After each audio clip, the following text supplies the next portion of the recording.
19-cu əsrin əvvəllərində və ortalarında Bakı tacirlərin toplandığı kiçik bir əyalət şəhəri idi. Bu yaşayış məntəqəsinin kənarında yerləşməyə başlayanlar arasında Malakanlar da var idi. Rəsul Rza Xəqani, Qoqil və Üzeyir Hacıbəyev küçələrinin kəsişməsində yerləşən bağçanın Malakanski adlandırılması təsadüfi deyil. 1850-ci illərdə bu yer Bakı vilayətinin kəndlərindən Bakıya köçmüş Malakanların yaşadığı qəsəbə idi. Onlar əsasən daşınma ticarəti ilə məşğul idilər. Şəhər inkişaf etdikcə bu yer demək olar ki, mərkəzə çevrildi.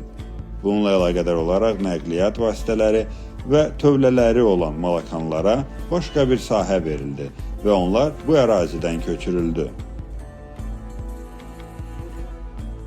Ancaq Malakan bağı heç yerə köçürülmədi, tədricən böyüdü və yerli şəhər sakinlərinin ən sevimli istirahət və gəzinti yerlərindən birinə çevrildi. Ərazisində müxtəlif ağaclar əkildi və Kaşeyev adlı varlı bir Malakan ərazisindəki bir fəvvarə tikintisini maliyyələşdirdi.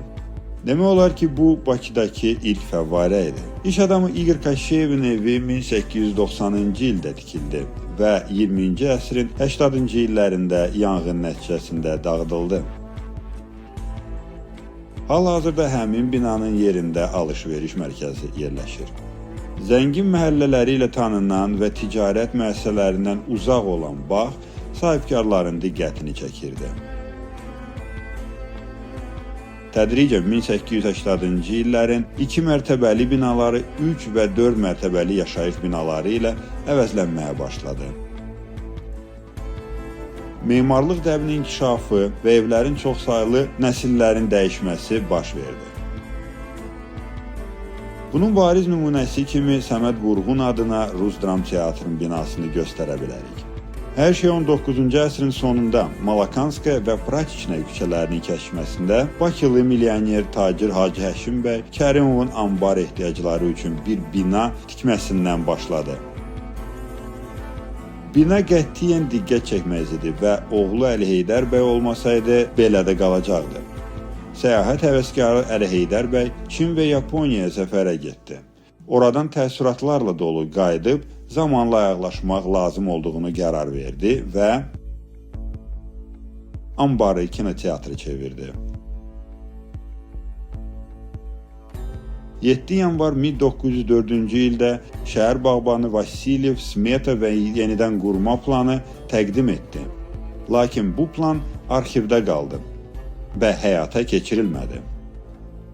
Zamanla Malakan bağı ətrafında gözəl binalar tikildi.